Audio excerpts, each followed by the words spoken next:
Hey everybody, Okay. it's Ryan from Pi Records, and I'm here with Jeff Hanson from the SG 101 convention and Surf Guitar Forum. How are you, Jeff?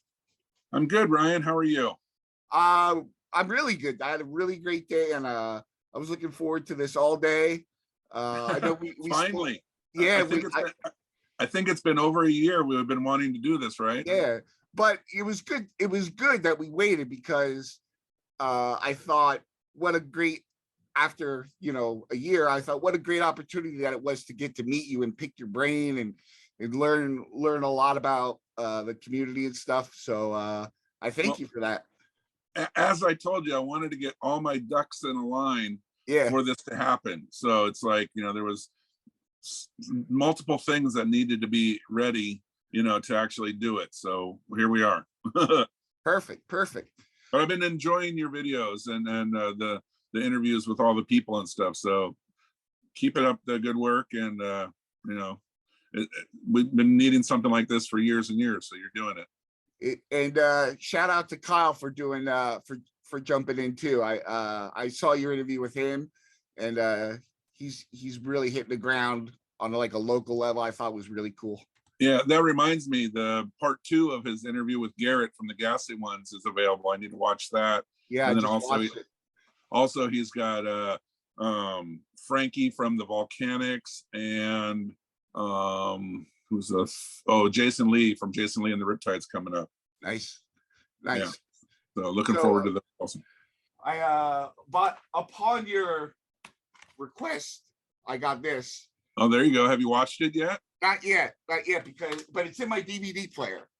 All right. It's as I told you before, and as I've said in other videos, it's not that it's super professional, but it's really good at like kind of documenting the scene at the time. I think it was like 10 years ago or so.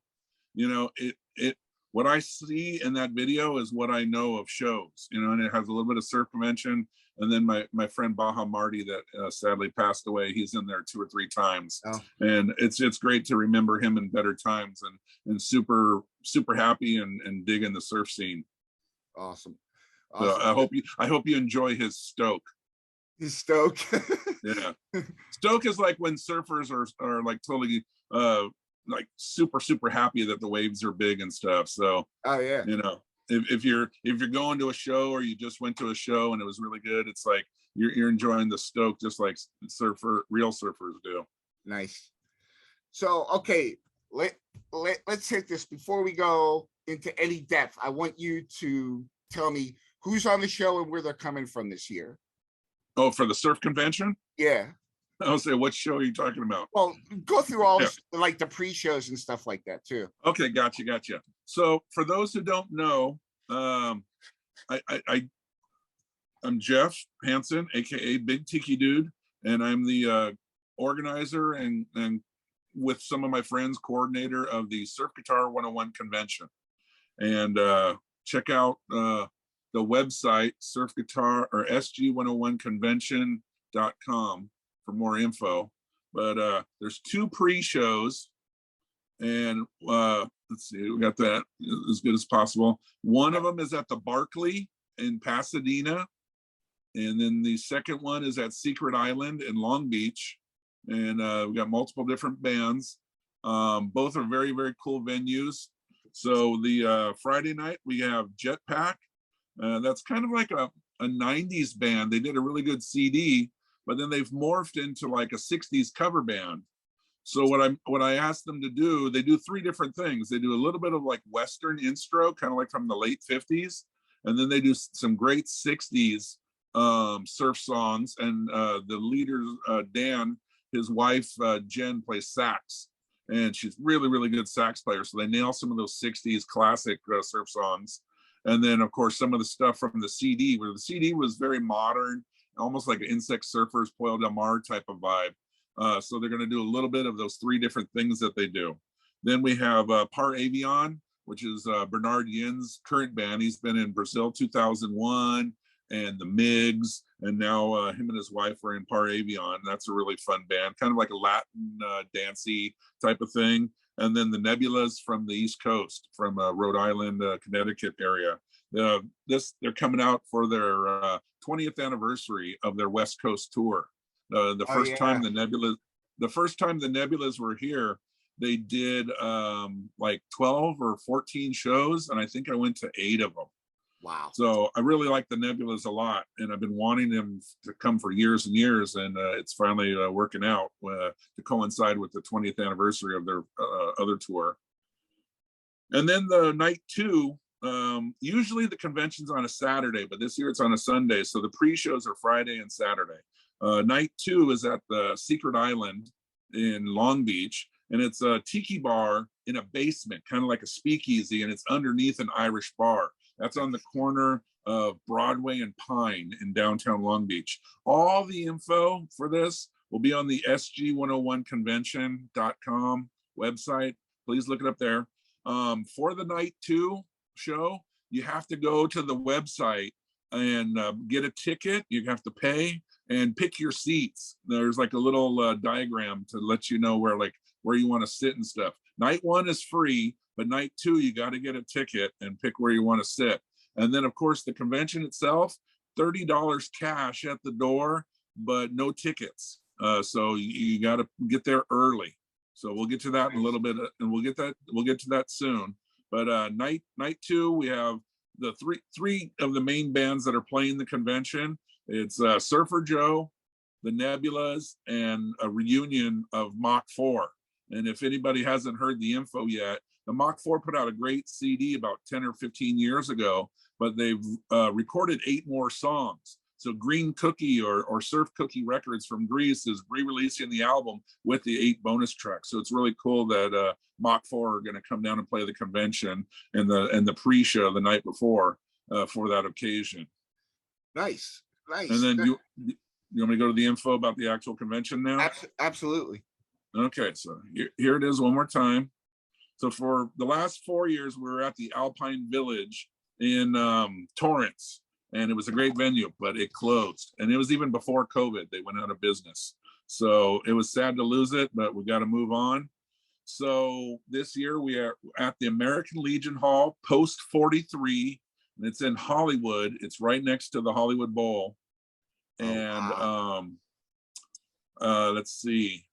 The parking is a little bit of an issue. I'm going to make a post about this on Facebook and SG101, Surf Guitar 101, actually, for those who don't know, is a forum. So there'll be info on the forum itself, Surf Guitar 101.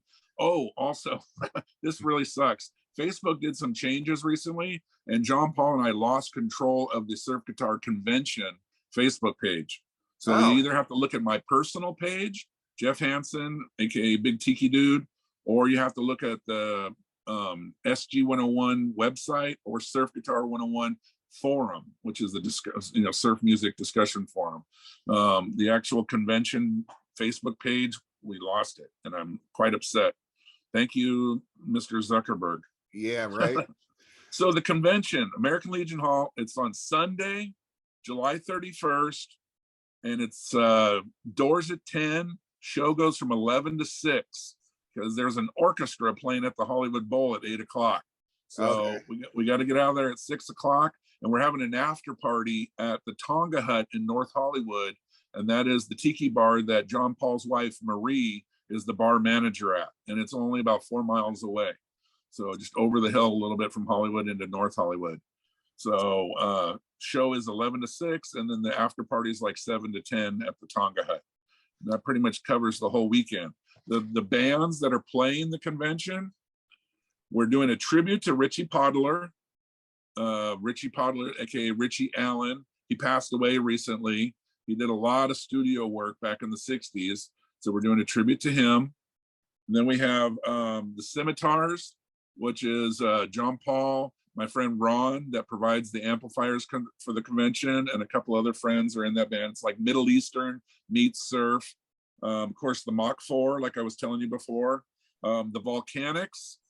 And for those who don't know, the Barclay, the show that we're doing on Friday night at the Barclay, Frankie from the Volcanics and his brother own that place. So it's a cool, like 50s style steakhouse. So you definitely got to come and check that out. It's a cool retro vibe. And let's see, and they have a new album on High Tide Records. And then let's see, we got the Concrete Nebulas, Carver. of course. What's that? Concrete Carver. Yeah. And then we got the Nebulas from the East Coast. And then, of course, Surfer Joe from Italy. I wasn't really planning on having any international bands this year, but Lorenzo asked me, and he's like a brother, and he was going to be here anyways. So, of course, I said I would add him, and I've already had him a few times before, but his music's so good, and it's always so nice to hang out with Lorenzo. So couldn't say no to the brother. And then I guess I could say it's kind of a touchy situation. We couldn't announce it before because they were playing a big event the day before, but that event got canceled. So if everything goes right, the Messer Chups from Russia are going to be here, and they're going to play the event. They need to get their second COVID shot. They're in Europe right now touring, and they're going to get their shot on the 18th, and hopefully they let them in. I guess they got their visa, and we just hope that everything, like I said before, all the ducks get in a line and everything works out, and they will be the headliner of the event. If not, it'll be a bummer, but we're planning on having Messer Chups, but we couldn't announce them a while back. That's why it's not on the flyer, but now the goose is out of the bag, so to speak. So Yeah. we're hoping that they're let into the country. I saw that they were going on tour, and I was like, Whoa, because their social media got shut down, and I was wondering what was going to happen. And I was wait. Ryan, hold on. Okay. Ryan, yeah. hold on. Okay. The last thing that the last 30 seconds, it's all digitized. You got to go back and say it again. Oh, okay. That's why you need to plug in instead of doing Wi-Fi. You well, just got all. It's okay on this end. Yeah, but you sounded like a robot for the last 30 seconds. I missed all of it. Oh no. Okay, so what I was saying is in Russia, all the social media was taken down for quite a while. And so I didn't hear anything. And then all of a sudden I started seeing posts from the Messer Chups. So yeah. when they went out to play again, I was happy to see that, because some people in Russia have found workarounds to getting on social media, where they use like something about an IP address. It's like oh yeah. What do they call that? What's that? It's like an anonymous one or something like that. Yeah, an anonymous IP address or something like that. Yeah. So let's talk about, before we get into how to put it together, tell me about what goes into getting the gear, because you have everybody playing through the same gear at the show, right? Yeah, that makes for a really smooth day. So my friend Ron, that's in the Scimitars, he used to be in the Astroglides from Israel, and then in the early 2000s, and then he moved here, and then he had a band in San Diego called the Sand Devils. That was really good. It was kind of a little bit, Astroglides were like hardcore meets surf. Sand Devils was a little bit more traditional, but still kind of Middle Eastern and heavy. And then now with the Scimitars, it's pretty much very much Middle Eastern, with a little bit of heavy surf in there. But anyways, he's got the ultimate lineup. When we did 4 years at Alpine Village, we had a lot bigger of a back line, but the stage is a little bit smaller this year at the American Legion Hall, so it won't be quite the same back line, but the same amp. So it's vintage brown face blonde Showmans with JBL 15-inch speakers, and so we'll have 2 or 3 of those.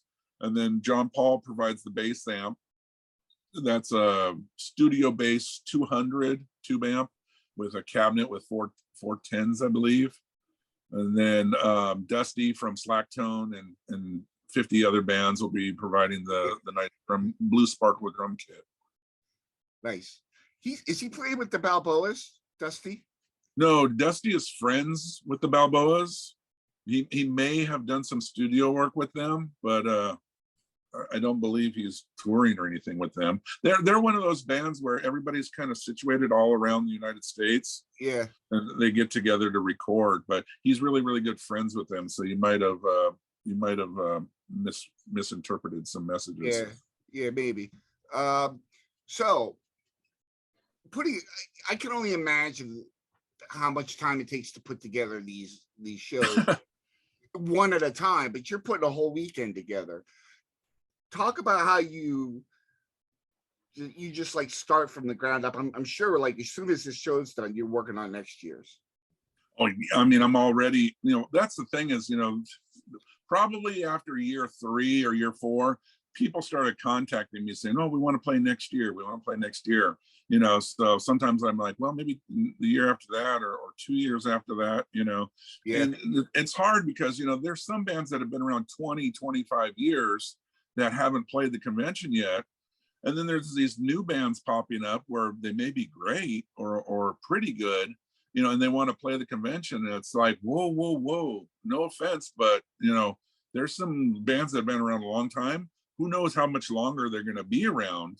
Yeah. I want to get them before it's too late, Yeah. and then once in a blue moon, I'll have a band again, but it's hard because, the thing, I'm always trying to do the surf convention like the Surfer Joe Summer Festival, but he does 4 days where it's Thursday, he's got like 4 bands at night or in the evening, then Friday he'll have like 8 bands, and then Saturday 10, and then Sunday like 8, and I'm wanting to do it like that, but I don't have one venue to do a big show like that.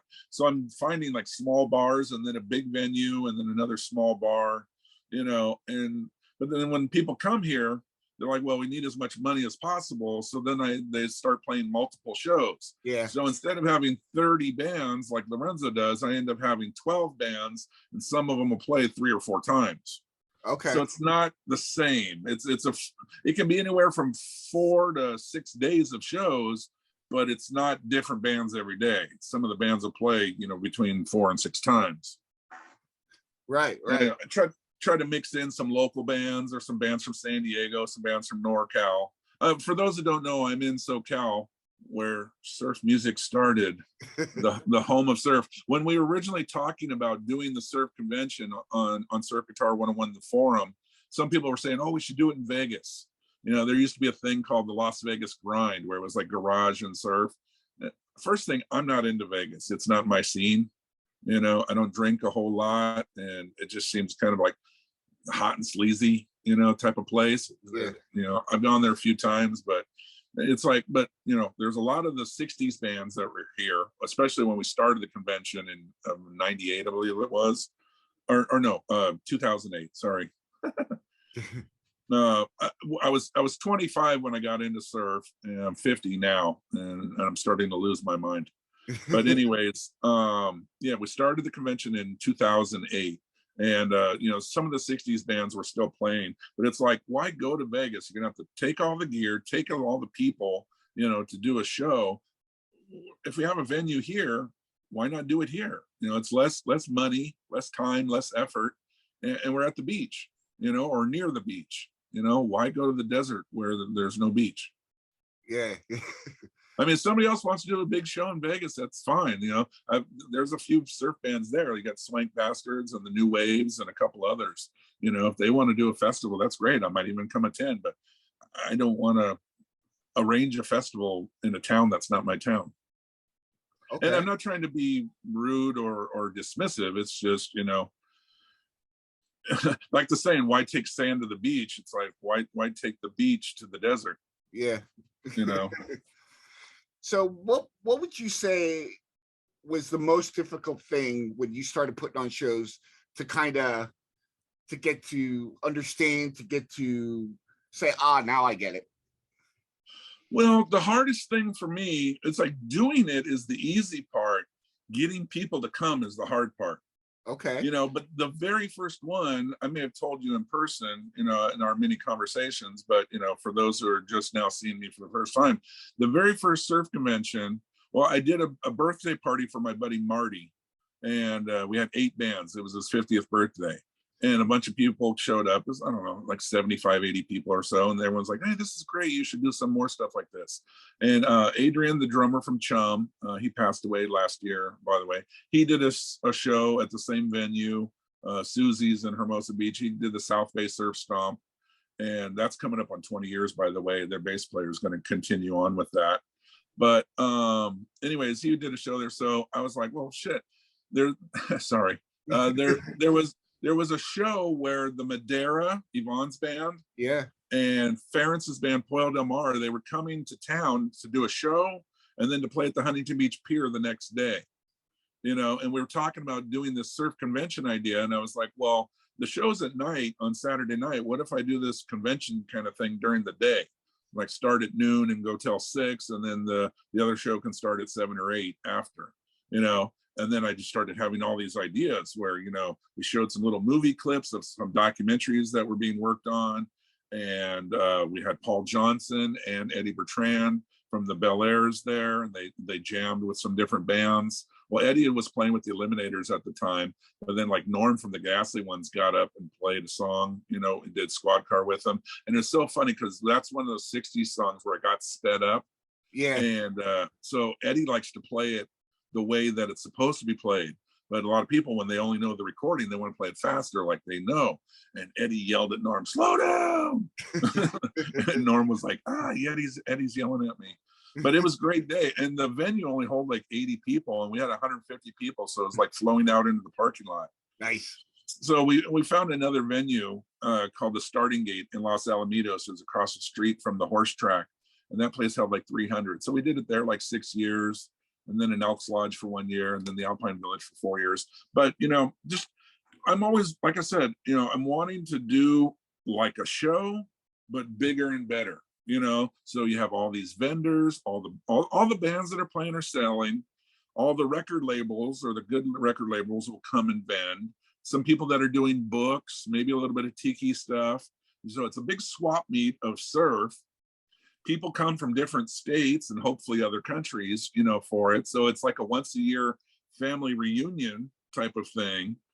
And then you can see all these great bands, you know, and then, like I said, multiple shows, like at least Friday to Sunday, but sometimes it'll be Wednesday to Monday, you know, and some people stay for 5 or 6 days if they come from far away, but some will only do 3.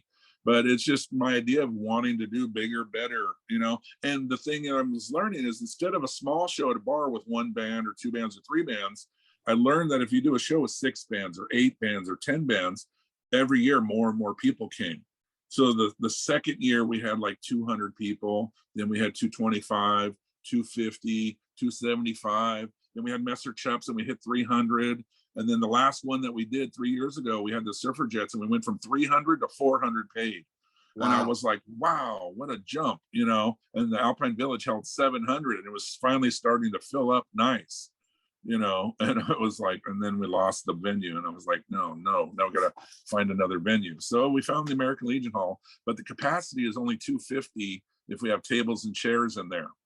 So we're trying to debate on how many tables and chairs to have in there, you know, for people that want to eat, or if you're older and you need to sit. They say if they don't have any tables and chairs, we can do 400. But I think we definitely need some tables and chairs. So I might have to split the difference between 250 and 4. Got to talk that out with John Paul and Marie and stuff, you know, in the venue. So and also, okay, one thing real fast, COVID's coming back. I'm sure everybody knows that, but here in LA County, well, I'm in Orange County, but in LA County, they're saying in a week or 2, we might have to wear masks again inside. Okay. So I'm not looking forward to that. I'm not anti-mask, but I work outside cleaning pools all the time and I don't have to wear a mask because I'm by myself and outside. So putting on a mask for 6 or 7 hours is not my idea of a fun time, but we got to do what we got to do. You know, safety first. Yeah. We don't want anybody getting sick. There's been some events recently, tiki events with surf bands and stuff, and a lot of people have been getting it, and some people are quite sick. They're saying the new variant is not anything to play around with. Oh boy. Yeah, it's you know, if I had it to do over again, I don't know if I would actually do the event this year, but I can't back out. We got to keep moving forward. You know, we got international bands and they got their airfare, and you know, people that are coming from other states already have their airfare and their hotel and cars and all that stuff. So it's like, well, stiff upper chin, you know, let's or stiff upper lip. Let's just do it, you know. So we were talking a little bit a couple days ago about people coming to shows, what you anticipate this year to be like, and in general, the attendance for shows. Tell me a little bit about what kind of people are showing up. Do you expect more this year? Like, what's your message to people out there with the reason to come to the convention? Yeah, well, here's the first thing is we have no idea this year how many people are going to come. We were going to do advanced tickets, but if we figured out it was a little bit of a headache, kind of a pain in the butt. So we just decided, you know what? Everybody's got to show up early. If you're a hardcore surf fan and you want to be at the show and not miss it, you're going to come early. The doors open at 10, show starts at 11. I would suggest getting there at like 8 or 9, you know. The other thing is, and I'm going to post about this, is parking situation. The bands and the vendors get to park in the parking lot at the venue. There'll only be a little bit of parking left over. There's 80 parking spots. So we were hoping to get the parking lot across the street for the American Legion Hall. I mean, for the Hollywood Bowl. They said no. So there's a parking lot down the street on Hollywood and Highland. And you park there and either walk or maybe call an Uber or something. It's about 400 yards away. Okay. Mile. You know, so it's not horrible, but you know, it's not my ideal situation, but it is what it is. That's LA. People have been bugging me for years and years about doing the convention in LA. Now we're in LA, a couple hurdles to jump over. Yeah. But attendance, you know, that's the thing with announcing Messer Chups. It'll definitely help bring some people, but if we announce it too much, then we might get like a lot of garage and rockabilly people that want to see them. And the surf people that are coming, especially surf people from other states, they might not be able to get in. So that's what I'm telling you. If you're a surf fan and you already are planning on coming, you got to get there super early and get in line, or maybe even email me or text message me and say, I'm coming, please put me on a list, you know, so you're guaranteed in. So that's why I'm announcing Messer Chaps, but I'm not like waving the flag from the rooftop about it. It's like kind of like slowly seeping out the info. Awesome. Just because we're not in a huge venue. If it was Alpine Village still, you know, I would be screaming it, you know, from the rooftop. All right. But so as you were saying earlier about attendance, and it could be multiple reasons. I went to a show the other night. There was 2 surf bands from NorCal, and then they played at the pier the next day. There was 80 people in the bar, but they were all locals. None of them were surf people that I knew. They may like to surf, but I didn't know them. One guy from Portland, Oregon was there that I knew. So I know like 500 people in Southern California that like surf, but I can't get them to go to bar shows. It could be because of COVID, could be because of the economy, could be because they're getting older and they don't like to go out at night. They only want to do daytime shows. Multiple reasons, but it's just, you know, I'm starting to bang my head against the desk, you know, like Brian on SG 101, his little avatar, because you know, trying to get bar shows to happen, the bands, especially if they're coming from out of town, they want to play multiple shows and get some money. But if I can't get people to show up at shows, you know, when you go to a venue and say, hey, I need a band or 2 to play here, they're expecting you to actually get some people, you know, that live in SoCal to come to the shows. Yeah. So I'm having a little bit of a disconnect on getting people. It's like I'm direct messaging or direct texting to people, you know, hey, there's a show, please attend, you know, and it's not happening. Yeah. So I mean, surf's always been one of those things where it's kind of hit and miss on attendance. I've been to many shows over 25 years with 5 or 10 people there, you know, and it makes me feel sad but special because I'm witnessing something amazing at the same time. That being said, I've been to some great shows with a lot of people. You know, it's very hit and miss. It has to do with, you know, the popularity of the band, getting the word out, you know, advertising. My input is the venue should advertise, the bands should advertise, and even the fans that know about it should spread the word with other friends. Everybody has to help spread the word, you know, but people are like shy about, you know, advertising. And it kind of bums me out because people find out about a show after and they go, oh, I wish I'd known about that. I would have went. You know, sometimes even me with, you know, I try to pay attention to almost everything that's going on, but every once in a while I'll miss a show, you know. Like, oh. So before we get cut off here, I just want to thank you and ask you, do you want to come back for a part 2 to talk about your radio show in the Huntington Beach? Oh yeah, definitely. Okay, everybody stay tuned for that. And please, this is going to be Thursday. You got only a couple weeks till the Surf Guitar 101 convention, watch these videos, watch Jennifer's interview with Kyle and Beyond the Surf, and go to the convention, surf guitar 101 convention.com. You can find out all the information.